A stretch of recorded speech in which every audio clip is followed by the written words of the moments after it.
കണ്ണൂർ ജില്ലയിലാണ്. നേരത്തെ ഇവിടെ ഒരു പ്രസ് മീറ്റിങ്ങിന് സംബന്ധിച്ചിട്ടുണ്ട്. ഇപ്പോൾ നമ്മുടെ വിദ്യാഭ്യാസ പരിഷ്കരണവുമായി ബന്ധപ്പെട്ട് ഖാദർ കമ്മീഷൻ റിപ്പോർട്ട് പുറത്തു വന്നുകൊണ്ടിരിക്കുന്ന ഈ ഒരു സാഹചര്യത്തിൽ കുറച്ച് കാര്യങ്ങൾ കൂടി ആ പരിഷ്കരണത്തിൽ ഉൾപ്പെടുത്തണമെന്ന് ചൂണ്ടിക്കാണിച്ചാണ് ഇങ്ങനെയൊരു പത്രസമ്മേളനം ഞാൻ വിളിച്ചിട്ടുള്ളത്.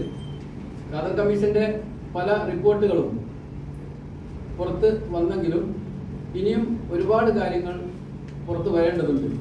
പുറത്ത് വന്ന കാര്യങ്ങളിൽ തന്നെ ചില അവ്യക്തതകൾ നിലനിൽക്കുന്നതായി നമുക്ക് കാണാൻ സാധിക്കും. കാരണം ഒറ്റയടിക്ക് ഈ കമ്മീഷൻ്റെ എല്ലാ കാര്യങ്ങളും നടപ്പിലാക്കുകയില്ല എന്ന് നമ്മുടെ വിദ്യാഭ്യാസ മന്ത്രി തന്നെ പറഞ്ഞിട്ടുണ്ട്. അതുപോലെ ചില കാര്യങ്ങൾ സാവകാശം ചർച്ച ചെയ്തിട്ട് മാത്രമേ നടപ്പിലാക്കൂ എന്നും ബന്ധപ്പെട്ട ആളുകൾ പറഞ്ഞിട്ടുണ്ട്. കാരണം സ്കൂൾ സമയമാറ്റം, അതുപോലെ എയ്ഡഡ് സ്കൂളിലെ നിയമനം PSCക്ക് വിടുക, ഇത്തരം കാര്യങ്ങളൊക്കെ കേരളത്തിലെ മാനേജ്മെൻറ്റിന് അധ്യാപക നിയമനത്തിൽ ഉൾപ്പെടെ സ്കൂളിൻ്റെ എല്ലാ കാര്യങ്ങളിലും വളരെ പ്രധാനപ്പെട്ട ഒരു റോള് ഉള്ള ഒരു സാഹചര്യത്തിൽ PSCക്ക് അധ്യാപക നിയമനം വിടുക എന്ന കാര്യവും അതുപോലെ സ്കൂൾ പ്രവർത്തന സമയമാറ്റവും അതൊക്കെ ചർച്ച ചെയ്ത് തീരുമാനിക്കേണ്ട ഒരു കാര്യമാണെന്നും വിദ്യാഭ്യാസ മന്ത്രി പറഞ്ഞിട്ടുണ്ട്. ഈ ഒരു സാഹചര്യത്തിൽ ഖാദർ കമ്മീഷൻ പൂർണ്ണമായി പുറത്ത് വന്നിട്ടില്ല. അതിൻ്റെതായ ചില ഭാഗങ്ങൾ മാത്രമാണ് ഇപ്പോൾ വന്നുകൊണ്ടിരിക്കുന്നത്. വീണ്ടും അതിനെക്കുറിച്ച് ചർച്ച ചെയ്യുമെന്ന് പറഞ്ഞതിൻ്റെ സാഹചര്യത്തിലാണ് കുറച്ച് കാര്യങ്ങൾ കൂടി വളരെ പ്രധാനപ്പെട്ട നമ്മുടെ വിദ്യാഭ്യാസ മേഖലയിൽ നടപ്പിലാക്കേണ്ട അല്ലെങ്കിൽ നേരത്തെ ഈ കമ്മീഷനിൽ ഉൾപ്പെടുത്താത്ത ചില കാര്യങ്ങൾ വിദ്യാർത്ഥികളുമായും അതുപോലെ പഠന മേഖലയുമായി ബന്ധപ്പെട്ട സുപ്രധാനമായ ചില കാര്യങ്ങൾ കൂടി ഈ കമ്മീഷനിൽ ഉൾപ്പെടുത്തിയാൽ വലിയ ഒരു മാറ്റം കൂടി നമുക്ക് ഈ മേഖലയിൽ ഉണ്ടാക്കാൻ സാധിക്കുമെന്ന കാര്യത്തിൽ സംശയമില്ല. നേരത്തെ പൊതുജനങ്ങളിൽ നിന്നും ഈ ഖാദർ കമ്മീഷൻ റിപ്പോർട്ട് വരുന്നതിന് മുമ്പ് വിദ്യാഭ്യാസപരവും മാറ്റവുമായി ബന്ധപ്പെട്ട പല അഭിപ്രായങ്ങളും നേരത്തെ പൊതുജനങ്ങൾ സ്വീകരിച്ചപ്പോഴും ഞാനും ഇതിൻ്റെ ഒരുപാട് അഭിപ്രായങ്ങളും ടെക് ഫോർമാറ്റ് എന്ന രീതിയിൽ അയച്ചിട്ടുണ്ട്. അതിൽ പല ഘടകങ്ങളും സർക്കാരിൻ്റെ ചില തീരുമാനങ്ങളുടെ ഭാഗമായിട്ട് തന്നെ ഇതിൽ വന്നിട്ടുണ്ട് എന്ന കാര്യത്തിൽ സംശയമില്ല. സുപ്രധാനമായ ചില കാര്യങ്ങൾ ഊന്നൽ നൽകിക്കൊണ്ടുള്ള ചില കാര്യങ്ങളാണ് ഞാൻ ഇവിടെ അതിൽ ഉൾപ്പെടുത്താൻ വേണ്ടി നിങ്ങൾ ബഹുമാനായ മീഡിയ പ്രവർത്തകരുടെ മുന്നിൽ അവതരിപ്പിക്കുന്നത്. കാരണം ഒന്നാമത്തത് നമ്മുടെ കാലാവസ്ഥ വ്യതിയാനം കണക്കിലെടുത്ത് ശക്തമായ മഴ, അതുപോലെ വെള്ളപ്പൊക്കം, പ്രളയം, ഉടനെയുള്ള ഇരുൾപൊട്ടൽ, കൂട്ടമരണങ്ങൾ ഇവ കണക്കിലെടുത്ത് നമ്മുടെ സ്കൂൾ അവധിക്കാലം അത് വിഭജിക്കണമെന്നാണ് അതുമായി ബന്ധപ്പെട്ട തീരുമാനം. അതായത് മധ്യവേനൽ അവധിയെന്നും മൺസൂൺ അവധിയെന്നും രണ്ടായി ഈ സ്കൂൾ അവധിക്കാലത്തെ വിഭജിക്കാൻ ബന്ധപ്പെട്ട നടപടി സ്വീകരിക്കേണ്ടതുണ്ട്. കാരണം ശക്തമായ ചൂട് സംസ്ഥാനത്ത് ഉള്ള ഒരു കാലത്താണ് ഏപ്രിൽ മെയ് മാസത്തിൽ നേരത്തെ മധ്യവേനലവധി സ്കൂളുകൾക്ക് നൽകിക്കൊണ്ടിരിക്കുന്നത്. അതുപോലെ ജൂലൈ മാസത്തിലാണ് നമ്മുടെ സംസ്ഥാനത്ത് മൺസൂൺ ശക്തി പ്രാപിച്ചുകൊണ്ടിരിക്കുന്നത്. ഈ ജൂലൈ മാസത്തിലും ശക്തമായ മഴയിൽ ഒട്ടനവധി ദുരന്തങ്ങൾ നമ്മുടെ നാട്ടിൽ സ്ഥിരം കാഴ്ചയായതുകൊണ്ട് തന്നെ ഈ മൺസൂൺ കണക്കിലെടുത്ത് സ്കൂൾ അവധിക്കാലം രണ്ടായി വിഭജിക്കണം. അതായത് ഏപ്രിൽ മാസം SSLC +2 പരീക്ഷ നടത്തുകയും മെയ് മാസം ശക്തമായ ചൂട് ഉള്ള ഒരു സമയത്ത് സ്കൂൾ അടക്കുകയും ജൂണിൽ സ്കൂൾ തുറക്കുകയും ജൂലൈ മാസം മഴ ശക്തമാകുന്നത് കൊണ്ട് ജൂലൈ മാസം മൺസൂൺ അവധിയായി നൽകുകയും ആഗസ്റ്റ് മാസത്തിൽ സ്കൂൾ വീണ്ടും തുറക്കുവാനുള്ള ഒരു സംവിധാനം, ഒരു പരിഷ്കരണം നമ്മുടെ ഈ പരിഷ്കരണത്തിന്റെ ഭാഗമായി നടപ്പിലാക്കേണ്ടതുണ്ട്. പിന്നെ സ്കൂൾ ഉച്ചഭക്ഷണം 12ാം ക്ലാസ് വരെ നൽകിയാൽ പാവപ്പെട്ട വിദ്യാർത്ഥികൾക്ക് ഏറെ പ്രയോജനകരമായിരിക്കും എന്ന കാര്യത്തിൽ സംശയമില്ല. നിലവിൽ 8ാം തരം വരെയാണ് ഉച്ചഭക്ഷണം നൽകിക്കൊണ്ടിരിക്കുന്നത്.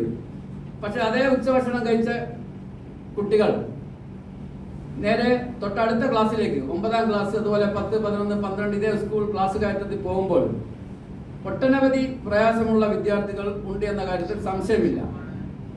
ആയതിനാൽ 12ാം ക്ലാസ് വരെ ഉച്ചഭക്ഷണം കൊടുക്കാനുള്ള ഒരു സംവിധാനം കാണുകയും സർക്കാരിൻ്റെ അടുത്ത് വേണ്ട രീതിയിൽ ഇതിൻ്റെ ഫണ്ടിൻ്റെ അഭാവം നേരിടുകയാണെങ്കിൽ തന്നെ സമൂഹ പങ്കാളിത്തം കൂടി ഇതിലുണ്ടായാൽ തീർച്ചയായും ഈ ഉച്ചഭക്ഷണ പദ്ധതി 12ാം ക്ലാസ് വരെ കൊടുക്കാൻ സാധിക്കുമെന്ന കാര്യത്തിൽ സംശയമില്ല.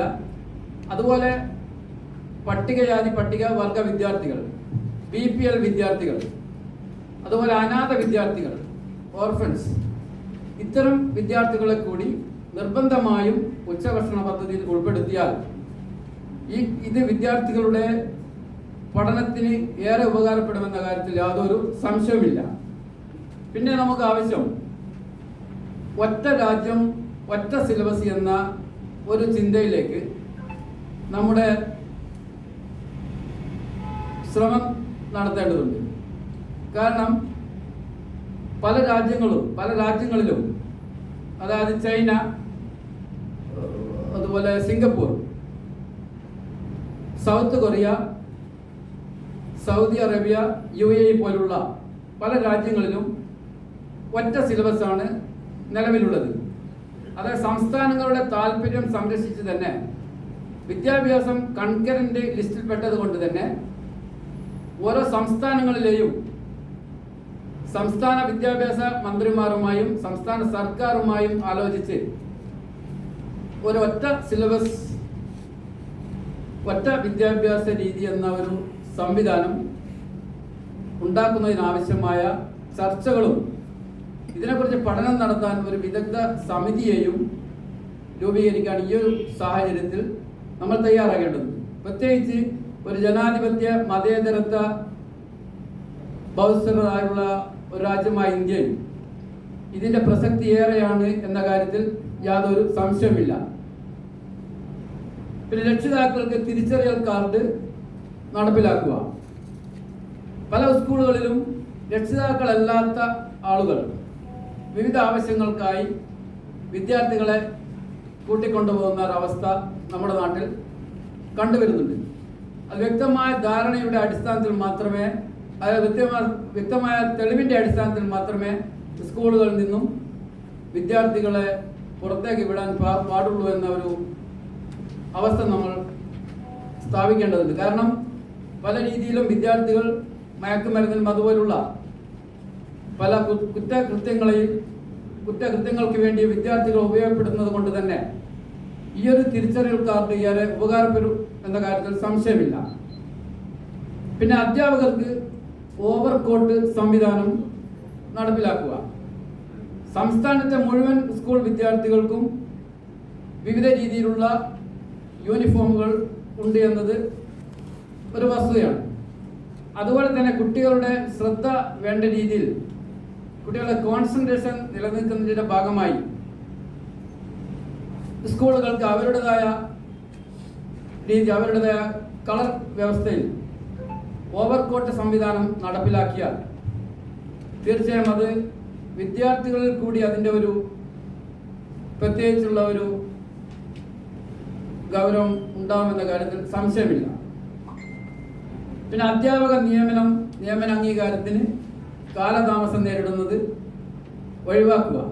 പല അധ്യാപകരും വിവിധ കാരണങ്ങളാൽ, പ്രത്യേകിച്ച് ഇപ്പോൾ ഭിന്നശേഷിയുടെ പ്രശ്നത്തിൽ 4% ഭിന്നശേഷി എന്ന ഒരു സംവിധാനം വന്നതോടെ പല സ്കൂളുകളിലും അധ്യാപകരെ നിയമിച്ചെങ്കിലും നിയമനം അംഗീകരിക്കാത്ത ഒരു അവസ്ഥ നിലനിൽക്കുന്നുണ്ട്.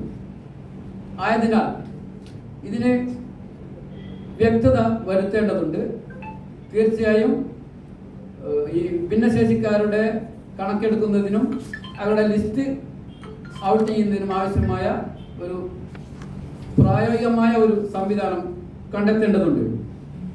നിർബന്ധ സൈനിക പരിശീലനം കേന്ദ്ര സർക്കാരുമായി ആലോചിച്ച് നമ്മുടെ വിദ്യാർത്ഥികൾക്ക് സൈനിക പരിശീലനം നടത്തുന്നതിനുള്ള ഒരു സംവിധാനം നമ്മൾ കാണേണ്ടതുണ്ട്. പ്രത്യേകിച്ച് ഇന്ത്യ പോലുള്ള ഒരു രാജ്യത്തിലെ വിദ്യാർത്ഥികൾക്ക് സൈനിക പരിശീലനം കൊടുക്കുക എന്നത് വളരെ പ്രധാനപ്പെട്ട ഒരു കാര്യമാണ് എന്ന കാര്യത്തിൽ സംശയമില്ല. മറ്റൊന്ന്, ലോക ജനസംഖ്യയിൽ ഇന്ത്യ ഇന്ന് 1-ാം സ്ഥാനത്ത് എത്തിയിരിക്കുകയാണ്. അതുകൊണ്ട് തന്നെ നമ്മുടെ ജനസംഖ്യ കരുത്തിനനുസരിച്ച് എല്ലാ കാര്യങ്ങളിലും, ലോകത്തുള്ള എല്ലാ ഗെയിമുകളിലും, അതായത് ഒളിമ്പിക്സ് ആയാലും കോമൺവെൽത്ത് ആയാലും സാർക്ക് ആയാലും അതുപോലെ ഏത് വേൾഡ് കപ്പുകളായാലും നമ്മുടെ ജനസംഖ്യയുടെ കരുത്ത് നമ്മുടെ കളിക്കളത്തിൽ കാണിക്കാൻ നമുക്ക് സാധിക്കേണ്ടതുണ്ട്. നമ്മളെക്കാൾ ജനസംഖ്യ കുറഞ്ഞ പല രാജ്യങ്ങളും പല അന്താരാഷ്ട്ര കളികളിലും മുന്നോട്ട് പോകുമ്പോഴും തീർച്ചയായും യഥാർത്ഥത്തിൽ ഇതിനെല്ലാം 1-ാം സ്ഥാനത്ത് ഇന്ന് ലോകത്തെ സംബന്ധിച്ച് നമ്മുടെ ഭാരതമാണ്, നമ്മുടെ ഇന്ത്യ രാജ്യമാണ് ഇതിൻ്റെ 1-ാം സ്ഥാനത്തിന് യഥാർത്ഥത്തിൽ അർഹരായവർ. അതുകൊണ്ട് തന്നെ മുഴുവൻ സ്കൂളുകളിലും, പ്രത്യേകിച്ച് നമ്മുടെ മലയാളക്കാരിയായ PT ഉഷ, അദ്ദേഹമാണ് Olympics association all India president സ്ഥാനത്തുള്ളത്. അതുകൊണ്ട് തന്നെ മുഴുവൻ സ്കൂളുകളിലും ഒളിമ്പിക്സ് ക്ലബ്ബുകൾ ഉണ്ടാക്കുകയും ഇതിനാവശ്യമായ പരിശീലന പരിപാടികൾ നടത്തുന്നതിനും നമ്മുടെ സ്പോർട്സ് കൗൺസിലും സർക്കാരും തയ്യാറാകേണ്ടതുണ്ട്.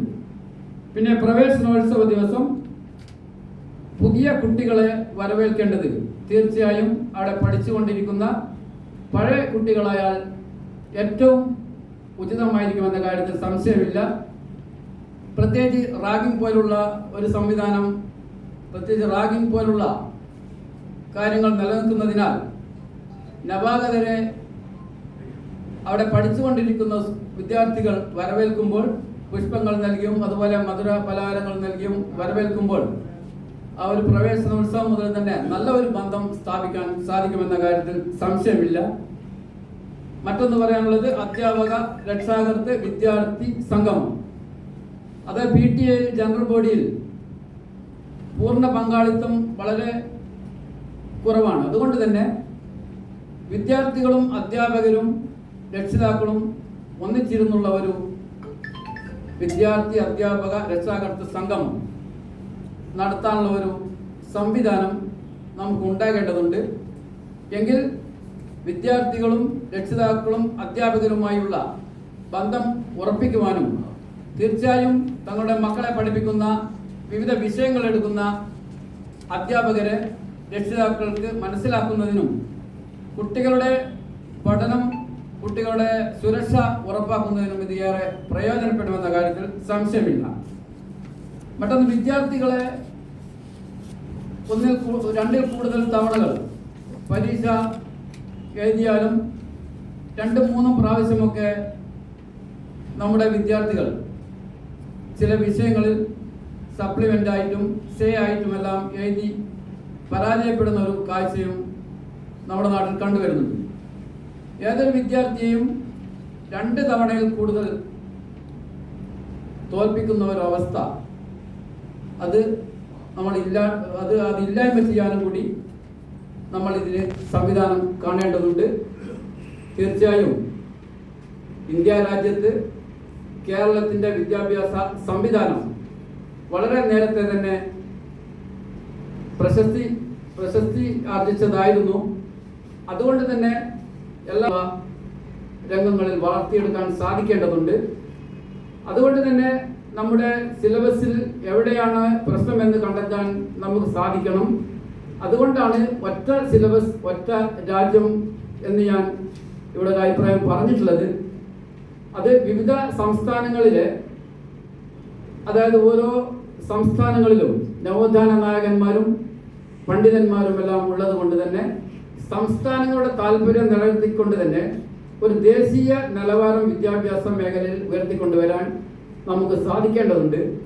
തീർച്ചയായും ഇത്തരം കാര്യങ്ങൾ കൂടി പരിഷ്കരണങ്ങൾ ഉൾപ്പെടുത്താൻ നമ്മുടെ വിദ്യാഭ്യാസ വിദഗ്ധരും അതുപോലെ പൊതുപ്രവർത്തകരും ഇതിനാവശ്യമായ ചർച്ചകളും ഇതിനാവശ്യമായ നിർദ്ദേശങ്ങളും എല്ലാവരുടെയും ഭാഗത്തു നിന്ന് ഉണ്ടാകണമെന്ന് കൂടി പറഞ്ഞുകൊണ്ട് ഞാൻ നിർത്തുന്നു. നമസ്കാരം.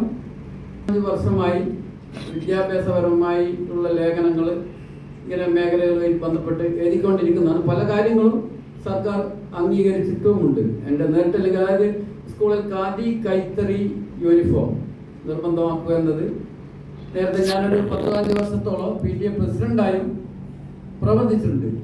പക്ഷേ ഈ സ്കൂളുകൾ വാർഷികം സംവിധാനം വരുന്നതിന് മുമ്പ് തന്നെ എൻ്റെ തൊട്ടുള്ള സ്കൂളിൽ കുട്ടികൾ കുറഞ്ഞുകൊണ്ടിരിക്കുന്ന ഒരു സാഹചര്യമായ ഉണ്ടായിരുന്നപ്പോൾ ആ പരിസരത്തുള്ള രക്ഷിതാക്കളെയും നാട്ടുകാരെയും മുഴുവനും സംഘടിപ്പിച്ച് അവിടെ ഒരു നാട്ടിൻ്റെ ഉത്സവമായി ആ സ്കൂളിൻ്റെ വാർഷികം നടത്തിയതോടെ വലിയൊരു മാറ്റം ഉണ്ടാവുകയും ആ പ്രദേശത്തുള്ള മുഴുവൻ ആളുകളും പിന്നെ ആ എയ്ഡഡ് സ്കൂളിലേക്ക് വിദ്യാർത്ഥികളെ ചേർക്കാനും തയ്യാറായിട്ടുണ്ട്.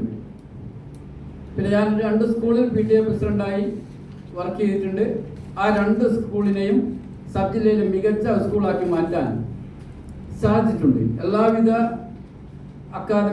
അക്കാദമികേതര എല്ലാ കാര്യങ്ങളും നടപ്പിലാക്കുകയും അധ്യാപകരെയും അതുപോലെ വിദ്യാർത്ഥികളെയും നാട്ടുകാരെയും രക്ഷിതാക്കളെയും എല്ലാം ഒരുമിച്ച് കൂട്ടി വിദ്യാലയത്തിൻ്റെ എല്ലാവിധ മുന്നേറ്റവും അല്ല പൊതുവിദ്യാലയത്തെ ശക്തിപ്പെടുത്താൻ ഏറെ എനിക്ക് സാധിച്ചിട്ടുണ്ട്.